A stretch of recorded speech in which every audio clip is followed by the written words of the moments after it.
자, 오늘 본문은 지난주에 살펴보았던 20절에 대한 구체적인 예가 이제 등장을 하게 되어집니다. 우리 20절 말씀을 한번 보시면 내가 너희에게 이르노니 너희의 의가 서기관과 바리새인보다 더 낫지 못하면 결코 천국에 들어가지 못하리라.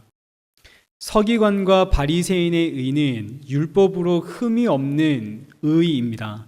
당시 유대인들에게 가장 존경받았던 사람이 서기관이고 바리새인들이죠.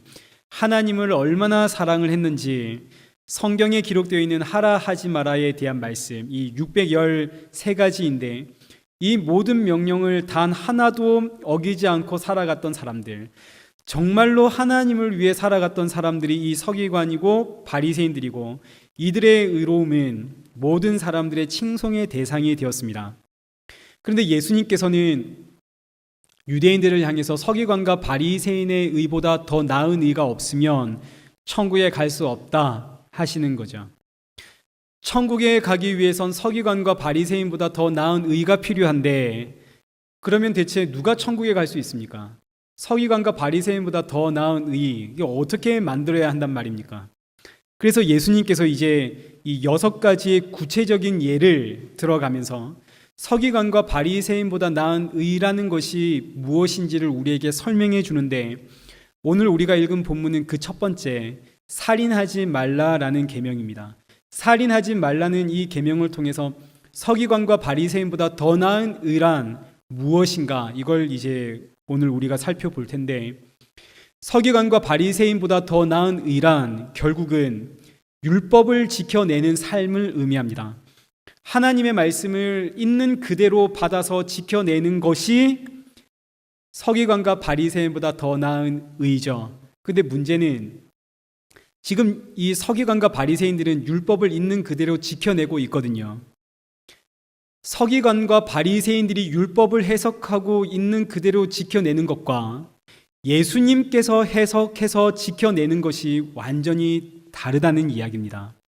그러니 지금 유대인들, 서기관과 바리새인들이 아무리 율법을 완벽하게 지켜낸다 한들 그들의 의로는 천국에 갈 수가 없고 반드시 예수님이 해석해 주시는 그 율법의 내용, 그 율법의 뜻을 지켜야만 구원을 받을 수 있다 하는 것이 지금 예수님께서 우리에게 가르쳐 주시는 내용입니다. 그러면 이제 예수님께서 해석해 주시는 이 율법의 내용이 뭔가? 예수님께서 해석해 주시는 율법의 내용은 크게 2가지입니다. 우리가 너무나 잘 알고 있듯이 오늘은 세례와 성찬식이 있기 때문에 간단하게 이 율법의 2가지 기능만 살펴보고 우리 말씀을 맺겠습니다. 율법의 첫 번째 기능은 우리 너무나 잘 알죠. 로마서 3장 20절. 율법으로는 무엇을 깨달아야 됩니까? 죄를 깨달아야 됩니다. 율법은 지켜서 의롭다 함을 받아라 라고 주신 것이 아니라 율법을 통해서 죄를 깨달아라고 주신 것이 율법의 첫 번째 기능입니다. 근데 예수님 당시에 이 유대인들, 바리새인과 서기관들은 율법을 통해서 죄를 발견하는 것이 아니라 율법을 지켜내므로 자신들이 의로워지려고 한 거죠. 바리새인과 서기관들 율법을 흠없이 지켰고 유대인들은 그런 서기관과 바리새인들을 한없이 존경했는데 알고 보니까 율법은 내가 지켜냈어 이런 법이 아니라 난 죄인이구나 하는 것을 발견해야 된다는 거죠. 그래서 오늘 본문에 예수님께서 가장 먼저 언급하시는 계명이 살인하지 말랍니다. 21절 한번 보시죠. 살인하지 말라. 살인하지 말라는 이 계명을 가장 먼저 주시는 이유는 이 계명은 평범한 사람이라면 죽을 때까지 딱히 노력하지 않아도 애쓰지 않아도 의식하지 않아도 절로 지켜지는 법이기 때문입니다. 유대인들은 다른 법은 몰라도 살인하지 말라는 이 계명만큼은 내가 노력하지 않아도 지켜내고 있다 이렇게 믿었죠. 누가 의식을 해서 살인하려고 하겠습니까? 이건 절로 지켜지는 법입니다. 그래서 우리는 살인하지 말라는 계명을 어긴 적이 없죠. 살인한 적이 없으니까. 근데 예수님께서 뭐라고 하시냐면 22절 나는 너희에게 이르노니 형제에게 노하는 자마다 심판을 받고 형제에게 나가라 하는 자는 공에 잡혀가고 형제에게 미련한 놈이다 하는 자는 지옥불에 들어간다. 형제에게 노하거나 나가라는 말은 욕하다는 뜻입니다. 형제에게 욕하거나 형제에게 미련한 놈이다 이렇게 비웃거나 하는 이 모든 자들은 다 살인자다 이렇게 말씀을 하는 거죠. 그래서 요한 1서 3장 15절에 형제를 미워하는 자마다 뭐 하는 자라고요? 살인하는 자다. 겉으로 살인하지 않았다 하더라도 속으로 욕을 하고 속으로 미워하고 속으로 질투하고 속으로 시기하고 속으로 비웃고 있다면 너는 살인자다. 그래서 살인하지 말라는 이 계명을 당시 유대인들은 난 노력하지 않아도 의식하지 않아도 이 계명만큼은 난 지켜내고 있지라고 생각하고 있었는데 예수님의 말씀을 듣게 되니까 세상에 나는 어떤 사람인가요? 이제 살인자가 되는 거죠. 너무너무 끔찍한 살인자가 바로 나이군요. 그럼 이제 서기관과 바리새인보다 더 나은 의는 어떤 의가 되겠습니까? 그럼 이제 겉으로도 살인 안 할 뿐만 아니라 속으로도 살인을 안 하면 되겠군요. 속으로도 형제를 미워하지 않고 질투하지 않고 시기하지 않고 비웃지 않으면 되겠죠. 근데 여러분, 사람의 겉과 속이 똑같아질 수 있습니까? 10길 물속은 알아도 한 길 사람 속은 아나요? 모르죠. 내가 내 마음 압니까? 나도 내 마음을 모릅니다. 어떻게 겉과 속이 똑같아질 수 있겠습니까? 혹시 성령이 임하면 겉과 속이 똑같아질 수 있을까요? 성령 충만하면 겉으로도 살인하지 않지만 속으로도 살인하지 않을 수 있을까요? 만약에 그렇다면 성령 충만한 사도 바울이 오호라 나는 죄인 중에 괴수로다 라고 탄식할 이유가 없죠. 성령이 충만했던 사도 바울이 깨달은 것이 하나 있습니다. 로마서 7장 21절. 그러므로 내가 한 법을 깨달았느니 선을 행하기 원하는 내 안에 뭐가 있다고요? 악이 있도다. 아무리 성령 충만해도 내 안엔 뭐가 있나요? 악이 있습니다. 악이 있다는 말은 곧 나는 어떤 사람인가요? 살인자가 되는 거죠. 그래서 이건 아무리 성령 충만한다 한들 이건 피해갈 수 없는 죄입니다. 그러니 율법을 통해서 우리는 뭐를 깨닫게 되나요? 죄를 깨닫게 됐죠. 아니 그러면 서기관과 바리새인보다 나은 의란 어떤 의입니까? 그래서 등장하는 것이 이제 율법의 두 번째 기능입니다. 서기관과 바리새인보다 나은 의는 우리 지난주에도 살펴보았지만 우리 안에서 나올 수 있는 의가 아니라 하나님의 의가 나타나야 됩니다. 하나님의 의가 우리 안에 주어져야 하는 거죠. 이게 율법의 두 번째, 율법의 가장 중요한 기능입니다. 율법 외에 하나님이 주실 구원을 받아야만 하는 것. 그래서 21절에 이제는 율법 외에 하나님의 한 의가 나타났으니 율법과 선지자들에게 증거를 받은 것이라. 율법과 선지자들이 뭘 증거했다고요? 율법 외에 하나님의 한 의가 와야 됩니다. 그 의를 받아야만 구원을 받을 수가 있습니다. 이걸 율법이 증거하고 있다는 이야기입니다. 그러니 율법의 참 뜻은, 율법의 진정한 기능은 율법 외에 하나님의 주시는 그 의를 받아야 하는 것, 그 하나님의 의가 되시는 예수 그리스도, 그 구원자, 그 메시아를 기다렸다가 그 메시아가 오면 믿어야 하는 것, 이것이 율법이 우리에게 주는 참 뜻입니다. 그래서 율법은 단순히 사람의 죄가 무엇인지를 깨닫게 하는 것으로 끝나는 것이 아니라 이 율법을 통해서 반드시 하나님이 우리에게 주실 그 의, 그 구원자, 그 메시아를 기다리게 하고 그 메시아가 오면 영접해야 하는 것, 이것이 가장 율법의 중요한 기능이 되는 거죠. 자, 그러면 이제 오늘 본문 살인하지 말라라는 계명에서 이제 오늘 우리는 뭘 봐야 하냐면, 첫째는 우리의 죄를 발견해야 되고, 둘째는 이 살인하지 말라는 계명을 통해서 예수 그리스도를 보아야 됩니다. 단순히 성도는 겉과 속이 똑같은 사람이 되어야 돼, 이런 측면의 말씀이 아닌 거죠. 겉과 속이 한결같은 사람이 되라, 이런 건 세상 사람들도 그렇게 살려고 부단히 노력하는 이야기지, 성도도 마땅히 그렇게 살아가야 하는 것이고, 그러나 성도는 이렇게 살아가는 것이 마땅히 그렇게 살아가야 하지만 이렇게 살아가야 하는 것이 불가능하다는 것을 알기 때문에 이 율법을 통해서 하나님이 보내실 그 의를 기다리는 것, 이게 이제 율법을 통해서 성도가 보아야 하는 메시지입니다. 그럼 이제 이 살인하지 말라는 계명을 통해서 예수님을 어떻게 우리가 찾아볼 수 있을까요? 살인하지 말라라는 이 계명을 주셨을 때에 왜 이런 계명을 주셨는지 그 배경을 보면 우리가 예수님을 찾아볼 수가 있습니다. 살인하지 말라는 계명을 하나님께서 주신 이유는 사람이 살인하기 때문이죠. 살인하니까 살인하지 마라라는 계명을 주신 겁니다. 그러면 이제 성경에 기록되어 있는 최초의 살인 현장을 우리가 찾아가 보면 되겠죠. 여러분, 성경에 기록되어 있는 최초의 살인자가 누군지 아십니까? 하나님께서 태초에 천지를 창조하셨습니다. 에덴 동산을 만들어서 사람에게 주셨죠. 모든 것이 허락되어 있지만 창세기 2장 17절에 기록되어 있는 것처럼 하나님께서 사람에게, 아담과 하와에게 동산 중앙에 있는 선악과는 먹지 마라. 선악과를 먹으면, 선과 악을 알게 하는 열매를 네가 먹으면 어떻게 된다고요? 반드시 죽습니다. 선악과 먹으면 반드시 죽습니다. 그런데 아담과 하와가 이 선악과를 먹지요. 선악과를 먹으면 반드시 죽는데 아담과 하와가 선악과를 먹습니다. 이걸 뭐라고 하나요? 여기 독약이 하나 있습니다. 이 독약 먹으면 반드시 죽습니다 하고 여기 놔뒀더니 밤에 누가 살짝 와서 이 독약 가지고 가서 집에서 먹었습니다. 이걸 뭐라고 합니까? 자살이라고 하는 거죠. 내가 나를 죽이는 살인. 아담과 하와가 먹으면 반드시 죽는다라는 이 선악과를 먹었다는 말은 아담과 하와가 뭐 했다는 이야기입니까? 이 단어를 언급하기가 싫어서 말씀을 안 하는 거죠. 그죠? 자기가 자기를 죽이는 살인, 그 살인자가 아담이고 하와라는 이야기입니다. 그럼 아담과 하와는 선악과 왜 먹었나요? 마귀가 뭐라고 유혹했나요?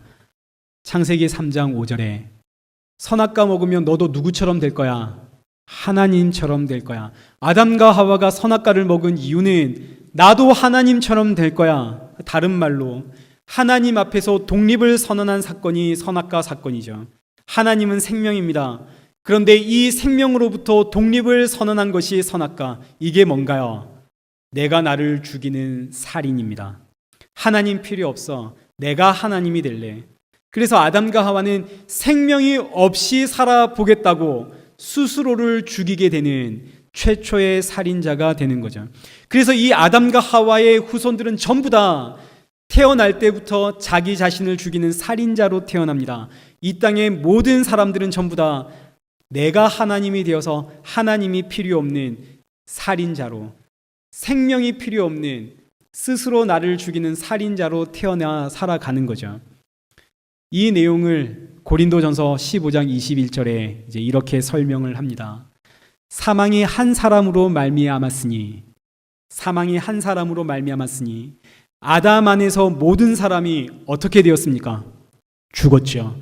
아담 안에서 태어나는 모든 사람은 전부 다 죽은 자입니다. 자기가 자신을 죽이는 살인자인 거죠. 오늘날 하나님이 필요 없는 사람들이 있습니다. 하나님으로부터 독립한 사람들이 있죠. 전부 자기가 자신을 죽이고 있는 살인자들입니다. 내가 속으로 형제를 미워했든 미워하지 않았든, 내가 겉과 속이 일치하든 다르든 전혀 상관없이 나에게 하나님이 필요 없다면, 하나님으로부터 독립을 선언했다면 나는 나 자신을 죽이는 살인자입니다.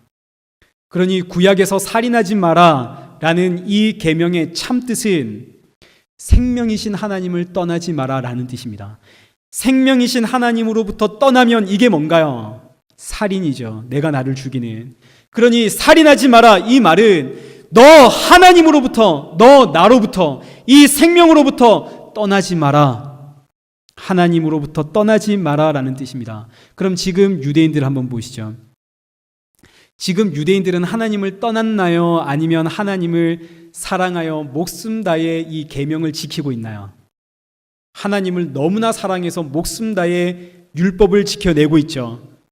이들 중에 특심 있는 사람들이 서기관이고 바리새인들입니다. 그럼 이들은 살인자인가요? 아닌가요? 예수님께서 이들을 향해 뭐라고 하시던가요? 너희는 살인자다 하셨죠. 너희는 독사의 새끼들이다 라고 하셨습니다. 왜 그러나요? 이들은 율법을 모르거든요. 율법을 모르면 내가 아무리 하나님을 사랑한다 한들 그는 살인자입니다. 이 말씀은 오늘 이 교회 안에도 고스란히 적용이 되어집니다. 오늘 우리가 하나님께서 우리에게 주신 이 말씀, 하나님께서 우리에게 허락하신 이 율법의 그 참 뜻을 모르면 우리가 아무리 하나님을 사랑하고 하나님을 향해 힘을 낸다 한들 우리는 살인자에 지나지 않습니다. 그럼 율법은 뭡니까? 율법은 두 가지 기능을 한다고 했죠. 첫째, 율법은 죄를 발견해야 되고, 둘째, 율법은 예수 그리스도를 보아야 됩니다. 예수 그리스도를 담고 있습니다. 이것이 율법의 참 기능이고 율법의 참 뜻입니다. 그러니 아무리 교회를 다녀도, 아무리 하나님을 사랑한다 해도 이 말씀을 통해, 이 계명을 통해 메시아를 보지 못하면, 예수 그리스도를 보지 못하면 그는 여전히 살인자가 되는 거죠. 유대인들 하나님 너무너무 사랑했고 율법에 흠이 없이 지키며 살았습니다. 근데 유대인들은 이 율법을 통해서 누가 안 보이나요? 율법이 그토록 외치고 있는 하나님의 한 의가 와야만 당신이 살 수 있습니다 라고 외치고 있는데, 유대인들은, 서기관과 바리새인들은 율법을 통해서 그 하나님의 한 의를 보지를 못하고 이 율법 지켜내서 우리가 하나님 앞에 의롭다함을 받으려고 하죠. 그래서 그들은 여전히 살인자다 이 말입니다. 우리 다시 고린도전서 15장 21절 보시면, 사망이 한 사람으로 말미암았으니 죽은 자의 부활도 한 사람으로 말미암는도다. 아담 안에서 모든 사람이 죽은 것 같이 그리스도 안에서 모든 사람이 삶을 얻으리라. 아담 안에서 모든 사람이 죽었습니다. 아담 안에서 태어나는 사람은 다 죽은 자들이죠. 그런데 그리스도 안에 있으면 모든 사람은 삶을 얻는다고 합니다. 이게 무슨 뜻인가요? 예수님 안에 있으면 뭐가 있다는 뜻인가요? 생명이 있다는 뜻이죠. 구약에서 하나님은 생명이었습니다. 그리고 구약 내내 율법이 증거하고 있는 것은 그 생명이신 하나님이 이 땅에 오십니다. 그 생명이신 하나님을 믿어야만 구원을 받을 수 있습니다. 이게 율법이 증거하고 있는 율법의 참 뜻입니다. 신약 시대가 되었습니다. 구약에서 그토록 증거했던 그 생명이신 하나님이 이 땅에 오셨죠. 누구신가요? 예수 그리스도. 이제 이 예수 그리스도 안에 생명이 있습니다. 예수님을 믿어야만 우리가 구원을 받죠. 신약 시대에는 예수 그리스도가 생명인데 이 생명이신 예수님을 안 믿고 이 예수님 나 필요 없다고 예수님으로부터 독립을 선언하면 이제 이게 뭐가 되나요? 내가 나를 죽이는 살인이 되어지죠. 그래서 신약 시대에 살인하지 말라는 의미는 뭐가 살인입니까? 참 생명으로 이 땅에 오신 예수 그리스도를 믿지 않는 것이 살인입니다. 제가 살인 이야기, 이 계명이 너무 무거운가요?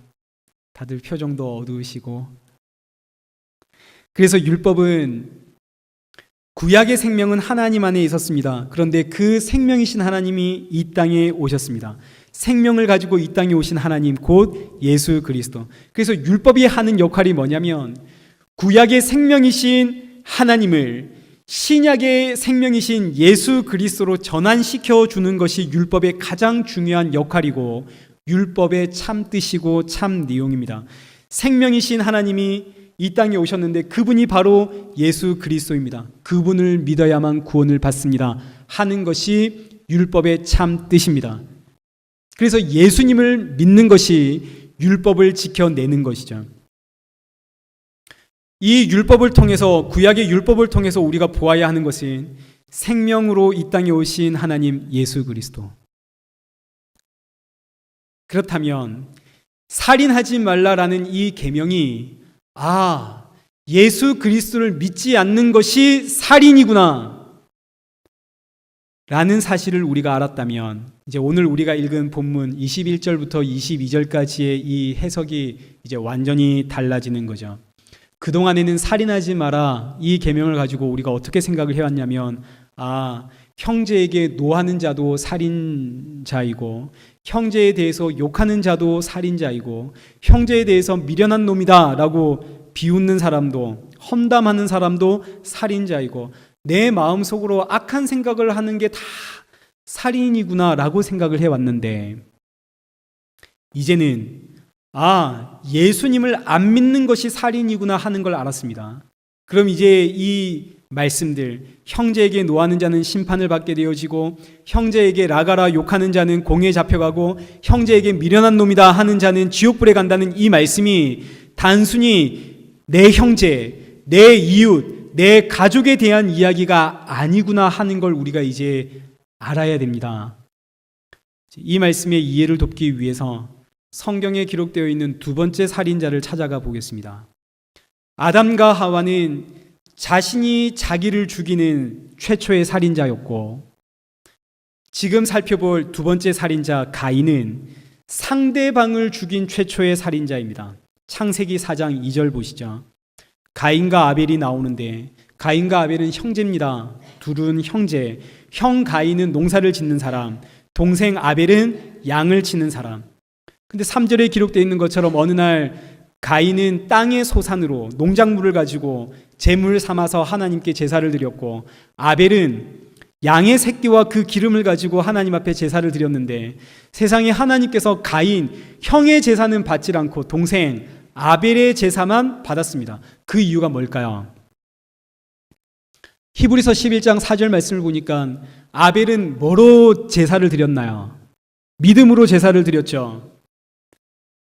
근데 이 말씀은 가인은 믿음이 없이 하나님 앞에 예배를 드렸고, 아벨은 믿음으로 제사를 드렸기 때문에 하나님이 아벨의 제사를 기쁘게 받았다, 이런 이야기가 아닙니다. 믿음이란 것이 뭡니까? 믿음이라고 하는 것은 원인이 나에게 있나요, 없나요? 믿음은 내가 믿겠다라고 하는 나의 각오와 다짐인가요? 아니면 하나님께서 일방적으로 내 안에 밀어 넣어주시는 하나님의 선물인가요? 믿음은 하나님의 선물이죠. 내가 믿겠다고 믿어지는 게 아니죠. 그러니 아벨이 믿음으로 제물을 드렸다는 것은 아벨의 믿음이 참 크고 훌륭하다라는 뜻인가요? 아니면 하나님이 아벨 안에 믿음을 넣어주셔서 받아주셨다는 뜻인가요? 하나님이 아벨 안에 믿음 넣어주셔서 그 제물을 받아주셨다는 뜻이죠. 아벨의 믿음이 대단하다는 이야기가 아닙니다. 그래서 가인도 아벨도 하나님께서 그들의 제물을 안 받아주시는 것이 마땅합니다. 왜요? 아담과 하와의 선악과 사건 이후로 이 땅은 저주를 받았거든요. 창세기 3장 17절, 땅은 너로 인해 저주를 받고, 땅이 저주를 받았습니다. 땅은 저주를 받았기 때문에 그 저주를 빨아당기면서 자라난 농작물, 이 농작물을 먹고 자란 짐승, 그리고 그 농작물과 짐승을 먹으면서 살아가는 사람, 모두 할 거 없이 전부 다 저주를 먹으면서 자랐습니다. 우리는 지금도 저주를 먹고 있죠. 그 저주를 먹고 마시며 자란 농작물과 그 저주를 먹고 자란 짐승을 하나님께 드리면 그 저주로 자란 짐승과 농작물 하나님 받는 게 당연한가요? 받지 않는 게 당연한가요? 받지 않는 게 당연하죠. 하나님이 안 받는 것이 지극히 당연한데, 하나님이 그런데 그걸 받아주셨다면 이건 정말 너무나 놀라운 하나님의 은혜입니다. 그래서 아벨의 제물을 하나님이 받아주셨다는 이 의미는 아벨의 믿음이 대단하다는 것이 아니라 하나님의 은혜를 이야기하는 거죠. 하나님이 값없이 받아주심. 그럼 이제 가인은 어떻게 해야 됩니까?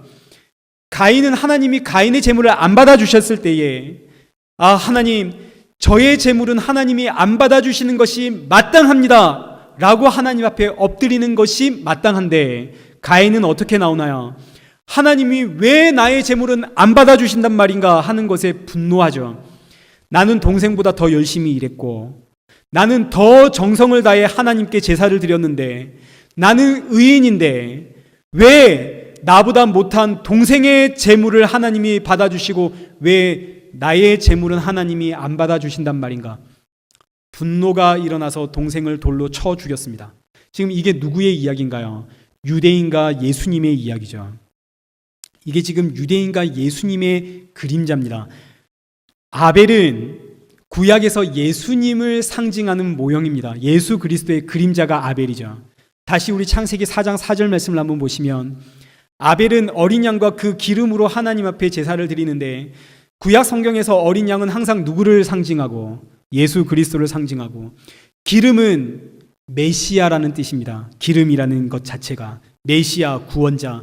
그래서 아벨이 어린 양과 그 기름으로 하나님 앞에 제사를 드렸을 때에 하나님이 그 어린 양과 그 어린 양의 기름을 받아주셨다는 이 사건은 계시의 사건으로 아벨이 잘나서 아벨의 그 믿음이 훌륭해서 하나님이 받아주었다는 이야기가 아니라 아벨의 그 제물, 이 어린 양과 이 기름을 통해서만 하나님은 예배를 받겠다는 이야기입니다.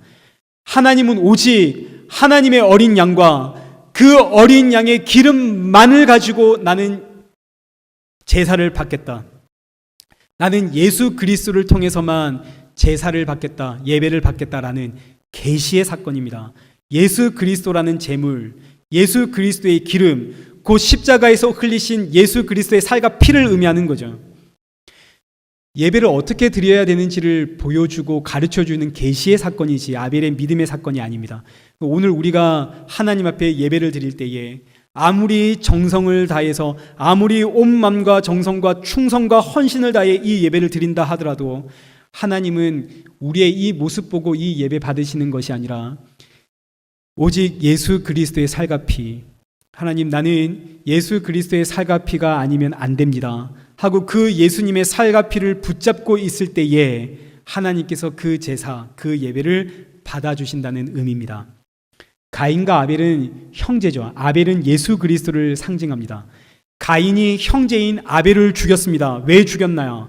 나는 정성을 다해 온 힘을 다해 하나님 앞에 제물을 준비했는데 하나님이 나의 이 제물 안 받고 하나님은 아벨을 통한 제사만 받으시더라. 화가 나서 아벨을 죽이죠. 이게 지금 유대인과 예수님의 이야기입니다. 유대인들이 지금 서기관과 바리새인들이 얼마나 하나님께 정성 다해 예배드리고 있나요? 얼마나 힘을 다해 율법 지키고 있나요? 그런데 예수님이 뭐라고 하시냐면 하나님은 그런 제사 받지 않으신다. 하나님은 오직 나를 통한 제사만 받으신다. 나를 믿어야만 너희가 구원을 받는다. 유대인들이 얼마나 황당하고 얼마나 어이가 없을까요? 이 논쟁이 요한복음 8장에 기록되어져 있습니다. 요한복음 8장 나중에 집에 가셔서 한번 읽어보시고 예수님께서 유대인들을 향해서 너희의 그 정성 다한 예배는 하나님 받지 않으시고 오직 나를 통해서만 하나님 예배를 받으신다. 나를 믿어야만 너희가 산다. 이 말씀을 하니까 이 유대인들이 뭐라고 하냐면 예수님을 향해서 52절 유대인들이 이르되 지금 네가 귀신 들린 줄 우리가 아노라. 예수님을 향해 너 귀신 들렸구나. 아니 아브라함도 죽고 선지자도 죽고 모든 사람은 다 죽는데 어떻게 너의 말을 지키면 영원히 산다 말하느냐. 어떻게 너를 통한 예배만 하나님이 받는다고 이야기하느냐. 넌 귀신 들린 것이 틀림없다. 그리고 59절에 돌을 들고 예수님을 죽이려고 하죠. 결국은 예수님을 십자가에 달아 죽입니다. 이게 가인과 아벨의 이야기죠. 가인이 하나님께 정성 다해 예배드렸는데 하나님은 아벨을 통한 제사만 받으시더라. 가인이 화가 나서 아벨을 죽이는 이야기. 가인의 형제가 누군가요? 아벨이죠. 아벨이 가인의 형제입니다. 그런데 이 아벨은 누구의 그림자인가요? 예수 그리스도의 그림자. 그러면 가인의 형제는 곧 예수 그리스도에게 되겠죠. 가인이 자기 형제를 죽이는 이야기. 여기서 형제는 예수 그리스도입니다. 오늘 우리의 형제는 누굴까요? 오늘 우리의 형제도 역시 예수 그리스도입니다. 성경에 기록되어 있는 형제는 1차적으로 내 가족, 내 이웃을 뜻하기도 하겠지만 그러나 그 근본은 성경의 형제는 예수 그리스도를 뜻합니다. 형제라는 자리에다가 여러분 내 이웃을 넣지 말고 형제라고 하는 자리에다가 내 가족 집어넣지 말고 형제라는 자리에다가 예수님을 한번 넣어보시죠. 그 의미가 완전히 달라집니다. 요한 1서 3장 요한 1서는 형제를 사랑해라. 형제를 사랑하면 이로써 네가 내 자녀인 줄 알겠다라는 하나님의 말씀이 기록되어져 있습니다. 형제를 사랑해야만 너는 나의 자녀다. 10절 한번 보시죠. 이러므로 하나님의 자녀들과 마귀의 자녀들이 드러나나니 이제 하나님의 자녀가 있고 마귀의 자녀가 있는데 마귀의 자녀의 특징은 뭐고 하나님의 자녀의 특징은 뭔가? 무릇 의를 행하지 아니하는 자는 마귀의 자녀, 형제를 사랑하지 아니하는 자는 마귀의 자녀. 그러면 하나님의 자녀의 특징은 뭔가요? 의를 행하는 자는 하나님의 자녀, 형제를 사랑하는 자는 하나님의 자녀. 그럼 여러분, 의라고 하는 건 뭡니까? 무엇이 의입니까? 하나님의 의는 뭐를 의미하나요? 정직하고 성실하게 사는 것이 하나님의 의인가요? 아니면 예수 그리스도가 하나님의 의인가요? 예수 그리스도죠. 그럼 둘째, 형제를 사랑하는 것. 이때 형제는 누군가요? 내 가족, 내 이웃일까요? 아니면 참 형제이신 내 예수 그리스도일까요? 내 형제는 예수 그리스도입니다. 하나님 자녀의 특징은 의를 행하고 형제를 사랑하는 자. 이 의미는 너 정직하고 성실하고 바르고 겸손하게 의를 행하며 살면, 너의 가족과 너의 이웃을 사랑하며 살면 너는 내 자녀다라는 이런 윤리 도덕적 의미가 아니죠. 이 세상엔 정직하고 성실하게 바르게 의롭게 살아가는 사람 얼마든지 있고, 내 이웃과 내 자녀를 사랑하는 사람 너무나 많습니다. 그들 전부 다 하나님의 자녀인가요? 아니죠. 이게 무슨 성도의 특징이 되겠습니까? 사람이라면 마땅히 의롭고 바르고 성실하게 살아야 됩니다. 이웃을 사랑하고 가족 사랑하며 살아야죠. 성도의 특징은 그런 이야기가 아닙니다. 그건 마땅히 사람이라면 그렇게 살아가야 하는 것이고, 하나님 자녀의 특징은 하나님의 의이신 예수 그리스도를 믿는 것이요, 둘째는 형제이신 예수 그리스도를 사랑하는 것. 이것이 하나님 자녀의 특징입니다. 내용이 완전히 달라지죠. 그래서 12절, 너희는 누구처럼 하지 마라. 너희는 가인처럼 하지 마라. 가인이 뭘 했나요? 가인이 형제를 죽였죠. 왜 죽였습니까? 나의 행위는 악하고 그의 아우의 행위는, 그의 형제의 행위는 의롭기 때문에. 이게 지금까지 우리가 쭉 살펴본 내용입니다. 가인이 형제를 죽이죠. 왜 죽입니까? 형제의 행위가 너무 의롭거든요. 그 앞에 서면 난 너무나 죄인이거든요. 기분이 나쁘거든요. 그 형제는 곧 예수 그리스도. 그래서 너희는 가인처럼 너의 형제 예수 그리스도를 죽이지 마라 이야기죠. 14절, 우리는 형제 사랑함으로 사망에서 옮겨 생명으로 들어가는 줄 알거니와 형제를 사랑하지 아니하는 자는 사망에 머물러 있느니라. 보시죠. 형제는 누군가요? 오늘 우리가 형제 사랑하면 생명에 들어가는 겁니까? 내 가족 사랑하고 내 이웃 사랑하면 천국 가는 건가요? 사망에서 건짐 받는 건가요? 그런 이야기 아니죠. 여기서 형제란 누군가요? 예수 그리스도. 그래서 예수를 사랑하는 자는 사망에서 옮겨 생명으로 가는 것이고, 예수를 사랑하지 아니하는 자는 사망에 머물러 있느니라라는 뜻입니다. 맞습니까? 그래서 15절, 형제를 미워하는 자마다 살인하는 자다. 형제 누군가요? 예수 그리스도. 예수를 미워하는 자마다 살인하는 자다. 신약 시대에 살인하지 말라는 이 계명은 예수를 안 믿는 자가 살인한 자다라는 뜻입니다. 그래서 16절, 그가 우리를 위하여 목숨을 버리셨느니라. 지금까지 계속 형제 이야기를 하다가 그 형제가 우리를 위해 목숨을 버렸답니다. 그럼 이 형제는 대체 누군가요? 예수 그리스도. 여러분 명확해지십니까? 형제는 누군가요? 예수 그리스도. 그럼 이제 오늘 본문 22절로 가보시죠. 나는 너희에게 이르노니 형제에게 노하는 자마다. 여기서 형제는 누군가요? 예수 그리스도. 예수님께 노하는 자는, 예수에게 노하는 자는 뭐를 받고? 심판을 받고. 맞습니까? 예수에게 라가라고 욕하는 자는 공회에 잡혀가고, 예수를 향해 미련한 자다라고 욕하는 자는 지옥불에 들어가리라. 이게 예수님이 가르쳐 주시는 율법의 참 뜻입니다. 말씀을 맺겠습니다. 예수님이 해석해 주시는 살인하지 말라는 이 계명은 단순히 우리가 형제라고 부르는 내 가족, 내 이웃들, 너희들 그들을 사랑해야 된다, 너희들 형제 사랑하지 않으면 너희들 살인한 자다, 이런 의미가 아니라 예수 그리스도를 믿지 않는 자가 살인하는 자요, 예수를 사랑하지 않는 자는 지옥 형벌을 피할 수 없다는, 이것이 예수님께서 다시 우리에게 밝혀 알려주시는 율법의 참 뜻입니다. 그래서 이 율법을 통해서 오직 예수 그리스도만이 생명이요, 예수님만이 유일한 구원자이심을 우리에게 율법을 통해서 가르쳐 주시는 거죠. 오늘은 부활절입니다. 예수님이 십자가에 죽으시고 부활하시는 이유는 오늘 저와 여러분 살리기 위해서입니다.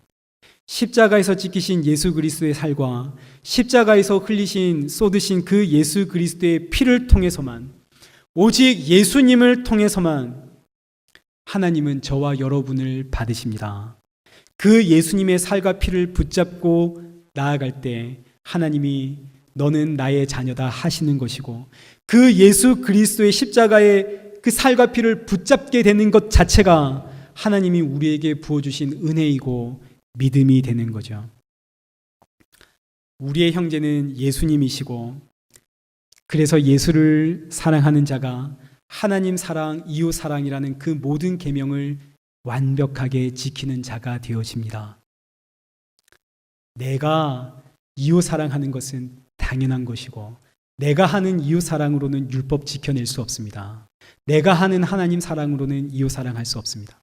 날 위해 십자가에 죽으신 예수 그리스도, 그분 앞에 나아갈 때 하나님 사랑, 이웃 사랑 모든 계명 다 지켜낸 것을 믿으셔야 됩니다. 이게 믿음이고, 이 믿음으로 날마다 예수 그리스도의 살과 피를 의지하며 하나님께 나아가는 복된 성도들 되어지길 축원합니다.